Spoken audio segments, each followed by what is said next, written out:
It began as what seemed like a daring hunt. A group of men in Florida trailed a family's car through a dark field. They fired dozens of bullets at the vehicle. A 4-year-old girl, caught in the crossfire, did not survive. Now the men behind the chase are facing life behind bars. What drove this deadly pursuit? And how did such an innocent child become the victim of a so-called hunt? Let's go beyond the myth, into the slop. The night was heavy with heat and tension in Tampa, Florida. A family, mother, uncle, and the little girl, were returning from a somber gathering. They pulled off the road into a field, trying to find directions for their next stop. Unbeknownst to them, across the street at a gas station a group of men gathered, watching. Surveillance footage later showed masked faces, cars idling, and weapons being taken. Within minutes, the men followed the family's vehicle. The chase ended in the field. Then the hail of bullets erupted, about 40 shots into the vehicle where the little girl sat, laughing minutes before. Her name was Suni Bell, only 4 years old. She should have been safe, learning, playing. Instead, she was suddenly fighting for life in a hospital room. Her mother and uncle survived, but nothing could bring Suni back. And just like that, innocent life ended. The question now, why did these men target that car? What triggered the hunt? A few hours before, the little family had been celebrating the memory of a lost loved one. They were emotional, tired, looking for a place to rest and regroup. The field they stopped in was dark, off the beaten track. Meanwhile, at the nearby gas station, the 5 men, Svant Sampson, Jalen Bedward, James Denson, Quandarius Hammond, and Andrew Thompson, were loitering. They allegedly spotted the family's vehicle pulling into the field. They waited, masked up, got their guns. Something about the car, maybe its slow movement, its parking in the field, triggered them. Prosecutors later said this was not a random act. They hunted this vehicle, they said. The family didn't know they were being watched. The field was dark. The little girl was safe in the back. The decision to pause, to pull off, suddenly became fatal. Then the extreme event struck, the ambush. The shooters moved in, opened fire. The little girl hit. The world changed forever. Sirens pierced through the humid Florida night. Red and blue lights flashed across the empty field, a once quiet spot now turned into a crime scene. Officers moved fast, scanning the bullet-riddled car. Shell casings littered the ground like tiny shards of truth. The mother screamed Suni's name over and over, her voice breaking through the chaos. Paramedics rushed in. They pulled the little girl from the back seat, her small body limp and covered in blood. Her mother clung to her hand, begging her to wake up. The ride to the hospital felt endless. Every second was a battle between hope and heartbreak. But at the hospital, the doctors' faces told a story words couldn't. Suni Bell, just 4 years old, was pronounced dead. A mother's world shattered. An uncle fell silent, eyes empty. And the question every officer whispered to themselves that night was, why? Detectives from the Hillsborough County Sheriff's Office began piecing the night together. They combed through surveillance footage from nearby businesses and gas stations. Then came the breakthrough, video from the gas station where the shooters had gathered before the attack. 5 men. All caught on camera. They weren't strangers to the streets, each one had a past. Gang activity, drugs, weapons. But this wasn't a rival shooting gone wrong. The investigators couldn't find any link between the victims and the suspects.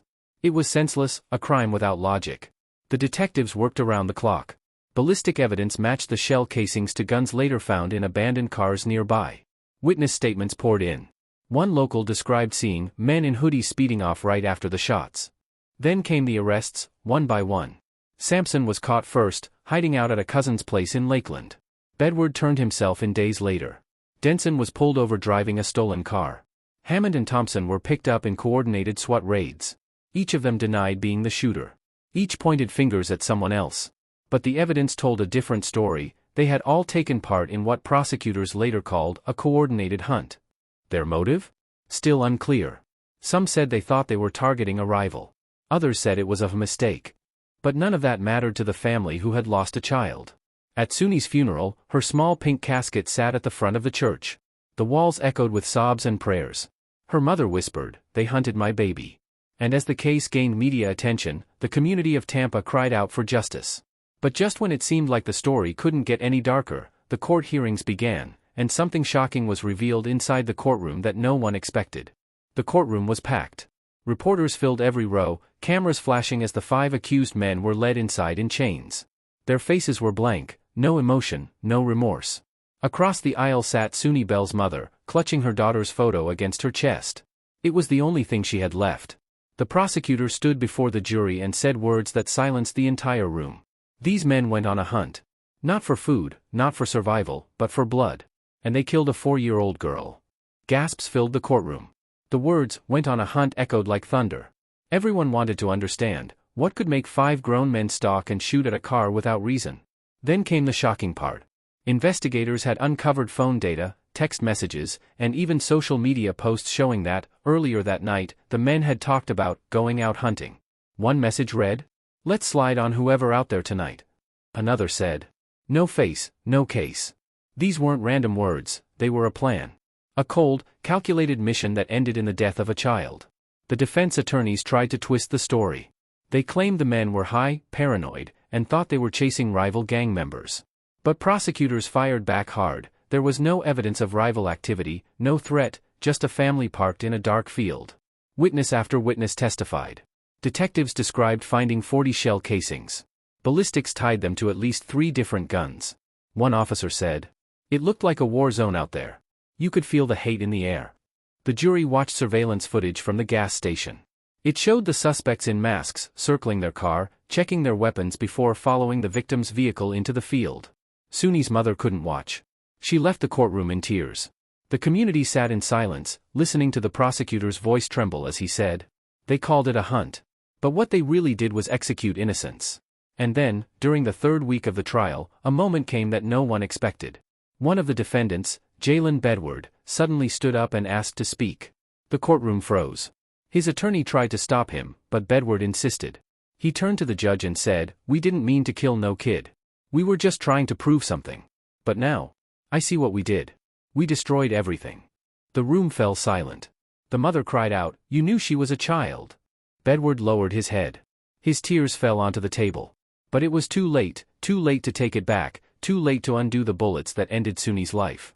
When the verdicts finally came down, one after another, the courtroom held its breath. Guilty. Guilty. Guilty. Guilty. Guilty. All 5 men, convicted of first-degree murder and attempted murder.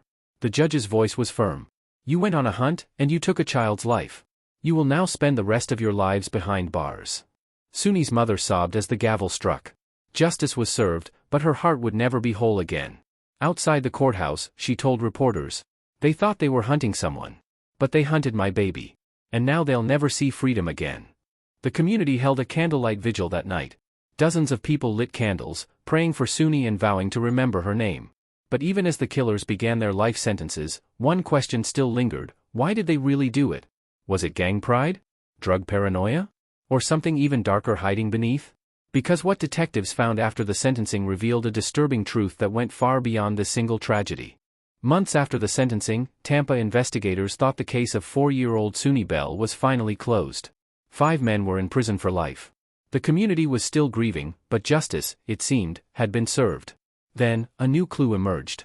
While reviewing digital evidence for a separate case, a cybercrime investigator stumbled upon an encrypted chat thread linked to one of the convicted men, Quandarius Hammond. The messages, buried deep in an old social media account, hinted that the hunt might not have been random after all. The chat revealed a chilling exchange. "Same car we seen last week. Lights off again. Bet it's them. No more talking. We go hunting tonight." Detectives started connecting the dots. The car Hammond described, a dark gray sedan, matched the same make and model driven by Suni's uncle that night. But here's the twist: the uncle wasn't involved in any gang or drug activity. He was a warehouse worker, a family man. So why did these men believe he was a target? It turned out that, days before the shooting, the suspects had been involved in a street fight behind a convenience store. During that fight, someone drove by filming the brawl, in a gray sedan. The men thought the driver was part of a rival crew recording them to post online and embarrass them. They vowed revenge. And when they later saw Suni's family in that same make of car, they convinced themselves it was the same people. No confirmation, no second thought, just vengeance. What they didn't realize was that they were targeting an innocent family. Detectives released a statement calling it a tragedy born from ignorance, paranoia, and street delusion. In the days that followed, Tampa residents began demanding answers from local leaders. How could men so young, barely in their 20s, be so quick to destroy lives over nothing? Community activists organized town meetings. One local pastor said, "We keep saying this is a gang problem. It's deeper than that. It's a humanity problem." Meanwhile, behind bars, the convicted men started turning on each other. Letters intercepted by prison officials showed anger, regret, and blame. One read, "If we didn't go that night, we'd be free right now. I see her face in my sleep." But for Suni's mother, those words meant nothing. Her daughter was gone. Still, something about the night of the murder kept haunting detectives. Something didn't add up. The gas station footage showed a sixth man, standing near the suspects, wearing a hoodie and watching the entire thing unfold. He was never charged. Never identified. And now, months later, investigators began to believe he might have been the one who planned it all. The man's face was blurry, but technology had evolved since the original investigation. Using new AI-enhanced software, detectives ran the footage through a system to clarify the image. What they discovered would shock the entire Tampa community, a name that connected to a string of unsolved crimes across Florida. The enhanced image flickered on the detective's monitor, grainy at first, then clearer. The man in the hoodie wasn't one of the 5 already sentenced. His face, now unmistakable, belonged to Trayvon "Ghost" Miller, a name local law enforcement knew all too well. He wasn't a stranger to violence. Ghost had been a rising figure in a small but ruthless Tampa street crew known as the Slop set, a group responsible for multiple unsolved shootings across central Florida. They called themselves hunters, bragging online about chasing rivals through the dark. Detectives froze as the realization hit: this wasn't a random tragedy. Suni Bell's murder was part of a pattern, a violent hunting game that had been brewing underground. Ghost was the one who'd sent the text that night, "We go hunting tonight." He wasn't caught because he never pulled the trigger. He was the organizer, the one who gave the orders, then vanished into the shadows. The discovery reignited the entire case. Tampa police reopened files on several unsolved drive-bys from the past 2 years. The same eerie pattern appeared: masked men, random targets, cars chased off dark roads. But here's what made investigators' blood run cold: in every incident, the suspects used the same code words in texts and calls. "Let's go hunting." One of the detectives later told reporters, "They treated murder like sport. They were chasing shadows, trying to prove power through fear." Armed with this new evidence, a task force began hunting the hunter. They traced Ghost's known hangouts, abandoned homes, nightclubs, and trap houses in East Tampa. But every time they got close, he was gone. For months, Ghost taunted them online. He posted cryptic captions like, "You can't catch what you can't see." Meanwhile, Suni Bell's mother watched the news helplessly as Ghost's name resurfaced. She told local media, "That man started it all. My baby's gone because of him. They need to find him." The pressure mounted. The FBI joined the manhunt. Billboards went up across Florida: "Wanted, Trayvon Ghost Miller, considered armed and dangerous." Then, one night, 9 months after the conviction of the 5 men, a 911 call came from a small apartment in Clearwater. A woman's trembling voice said, "He's here. The man from the news, Ghost. He's hiding in my cousin's place."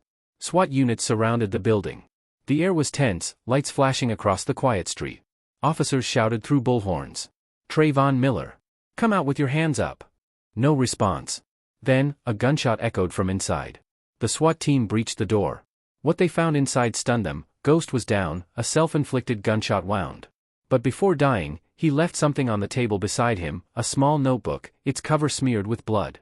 Written across the first page were the words, "We hunted to feel alive." Inside were pages of ramblings, names, dates, drawings of cars, and cryptic lines like, "Dark field, gray car, for souls." It was part confession, part diary of chaos. The notebook confirmed what investigators feared: Suni Bell's killing wasn't a mistake. It was ritualized violence, a twisted game designed by Ghost and carried out by followers desperate to impress him. The case shocked Florida once again. News outlets nationwide covered the story: "The Florida Hunt Murders," they called it. But for Suni's family, none of it brought peace. At a memorial held near the field where she died, her mother stood under flickering candlelight and said, "They hunted us like animals. But my baby's spirit will haunt them forever." Her words echoed through the crowd. Tears fell, candles burned low, and the city of Tampa stood united in grief, vowing that Suni's name would never be forgotten. Yet, even with Ghost dead and his followers locked away, detectives couldn't shake the feeling that there might still be more: other hunters, other victims, other tragedies that never made the news. And just when the city began to move on, another shooting occurred, eerily similar, in the same part of town. Same car model. Same coded message online. "We're hunting again." It had been just over a year since Trayvon Ghost Miller's death and the sentencing of the 5 men who murdered little Suni Bell. Tampa had started to heal. The candlelight vigils had grown smaller. People were trying to move on, until that message appeared again. On a late Friday night, police scanners erupted. Multiple shots fired, dark field off Falkenberg Road, vehicle hit with several rounds, possible child in the car. The word sent chills down every officer's spine. Not again. When detectives arrived, the scene felt horrifyingly familiar, shell casings scattered in the dirt, tire tracks leading to the main road, and a gray sedan with its rear window blown out. Inside was a young mother, trembling, holding her 6-year-old son, who'd miraculously survived a bullet grazing his shoulder. On the trunk of the car, someone had spray-painted 2 chilling words. The Hunt. It was like Suni's tragedy repeating itself, almost detail for detail. Within hours, the story broke across local news. Copycat Hunt shooting in Tampa, police fear return of a deadly trend. Detective Marissa Cole, who had worked Suni's case from the beginning, couldn't believe it. She told reporters, "It's the same signature, same setup, even the same language. Someone out there wants the world to remember the hunt, or maybe continue it." The FBI got involved again. Agents combed through social media platforms, searching for the phrase #TheHuntLives that had begun trending on underground forums. There, they found a disturbing pattern: young men sharing Ghost's photos, quoting his words, even calling him a legend. They were idolizing a killer. And worse, they were organizing. In one video clip pulled from an encrypted chat group, masked men could be heard saying, "Ghost showed us the way. We finish what he started." The FBI dubbed them the New Hunters, a copycat crew inspired by Ghost's twisted legacy. Tampa went into panic mode. Police set up extra patrols around schools, parks, and highways. Parents refused to drive after dark. For many, it felt like a nightmare from the past had come alive again. Meanwhile, investigators managed to trace one of the online posts to a small town outside Orlando. Surveillance footage from a gas station there showed a group of 3 masked men filling up a black SUV just hours before the copycat attack in Tampa. One of them had a tattoo on his neck, a skull wrapped in thorns. Detectives had seen it before. It was Ghost's old symbol. That clue cracked open a new wave of leads. Within days, police identified one of the suspects, Marcus "Lil Ghost" Delaney, a 19-year-old who had grown up watching Ghost's rise on social media. He'd even visited the prison where one of the original shooters was serving time. According to investigators, Marcus had been obsessed with the story. He called Ghost a visionary, saying he wanted to make the world fear the hunt again. When officers raided his apartment, they found multiple firearms, masks, and a notebook eerily similar to Ghost's, filled with phrases like, "No face. No case. No mercy. The hunt never dies." It was clear Marcus wasn't alone. He was recruiting others. That same night, as detectives were processing the evidence, another report came in: shots fired at a rest stop near I-275. Witnesses described the same thing: a black SUV, 3 men in masks, shouting, "You can't stop the hunt," before speeding off. Florida was under siege again, and this time, the killers were younger, more reckless, and harder to track. As one investigator said on national television, "It started with one man's delusion, and now it's becoming a movement." And just when police thought they had their suspects cornered, something happened that no one saw coming, something that would push the case to its most terrifying point yet. Because one of the new hunters turned out to be connected to someone from Suni Bell's own family. The revelation hit the task force like a lightning bolt. One of the new hunters, the copycat killers bringing back the hunt, wasn't a stranger. He was related by blood to Suni Bell's family. His name was Tyrone Bell, 21 years old, Suni's older cousin. The same family that had mourned her death was now tied to those reviving the terror that took her life. When detectives uncovered the link, disbelief swept through the department. Tyrone had attended every court hearing, every vigil. He had even stood beside Suni's mother at the sentencing of the original killers, tears running down his face. To everyone, he was family, grieving, broken, and angry. But behind closed doors, something inside him had snapped. Through phone records and social media chats, investigators learned Tyrone had secretly connected with Marcus "Lil Ghost" Delaney months earlier. They bonded over their shared rage. Marcus idolized Ghost, and Tyrone wanted revenge for what Ghost had caused. It started as venting. But over time, that anger turned into something darker. Tyrone began saying that the system failed. That locking them up wasn't enough. That he wanted the world to feel his pain. Marcus fed that rage, twisting it into purpose. Together, they created a plan, a new hunt, not for rivals this time, but to make people remember Suni. A twisted memorial through violence. But what Tyrone didn't realize was that Marcus's goal was never justice. It was chaos. He used Suni's name to recruit others, promising revenge while spreading fear. When police raided Tyrone's small apartment in East Tampa, they found printed photos from Suni's funeral scattered across a table, right beside ammunition and a phone still logged into an encrypted chat group titled The Hunt Lives. Detective Marissa Cole, the same woman who'd solved Suni's original case, was the one who led the arrest. As Tyrone was handcuffed, he broke down crying and said, "They ruined my family. I just wanted the world to know her name." Marissa looked him dead in the eyes and said, "And now you've become what took her from you."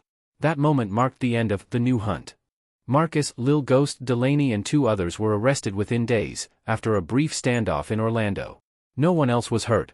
The group's remaining members scattered, their online chats deleted, their channels wiped clean. At the final press conference, the Hillsborough County Sheriff stood before the cameras and said, "This all began with a lie, a fantasy called The Hunt. It took a child's life, and nearly tore this community apart. But it ends today." Suni's mother, now standing behind him, placed her hand over her heart. Her eyes were full of tears, but also strength. She told reporters, "They took my baby once. But I will not let her name be remembered for blood. From now on, when people say, 'The Hunt,' they'll know it ended with peace, not pain." The courtroom fell silent weeks later as Tyrone was sentenced. The judge, visibly shaken, said, "You lost your cousin to this madness. And in trying to avenge her, you nearly became one of them." Tyrone was sentenced to 25 years in prison. As he was led away, he looked at Suni's photo displayed at the front of the room and whispered, "I'm sorry, baby girl." And just like that, a story that began in blood, ended in tears. The Florida Hunt murders would forever remain one of the darkest true crimes in the state's history, a tragedy that showed how one act of hate can ripple through generations.